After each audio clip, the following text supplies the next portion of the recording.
The European Commission today presented its autumn economic forecast for the EU, predicting that there would be growth of 0.5% this year, growth of 1.4% next year and 1.9% growth in 2015.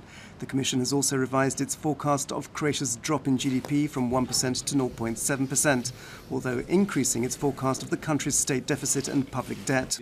EU Commissioner for Economic and Monetary Affairs, Olli Rehn, said that Croatia was now likely to enter the EU's excessive deficit procedure, so as to reduce its deficit to under the 3% threshold and debt to under 60% of its GDP. On the basis of the notified and certified public finance data and our forecast, the Commission will now need to initiate a report on the existence of an excessive deficit in Croatia. Representatives from sexual minority groups today demanded that Parliament begin the procedure of seeking the Constitutional Court's appraisal of the constitutionality of the referendum question, which will ask citizens whether marriage in the Croatian constitution should be defined as a union between a man and a woman. MPs this week should decide whether or not to hold the referendum proposed by the In the Name of the Family civil initiative. Parliamentary Speaker Josip Leko said today that while he thought it was a good idea, the SDP Club of Deputies had not yet made the decision to seek such an appraisal. President Ivo Josipovic yesterday gave his backing for such a move. The group opposed to the introduction of dual-language signs in Vukovar has hailed yesterday's decision by the Vukovar City Council to declare the eastern Croatian town a place of special piety as a victory of Croatian veterans over the government. The Council's decision is still subject to an evaluation of its legality and constitutionality. The group also made it clear that they intend to publicly shun government representatives at the Vukovar Memorial Day commemorations on the 18th of November and will begin to gather signatures for a referendum on the issue on the 17th of November.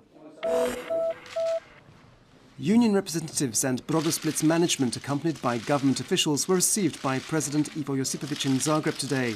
The meeting resulted in an agreement whose aim is to establish peaceful relations, enable the unions to work within the company and open up a 3-month process of collective bargaining.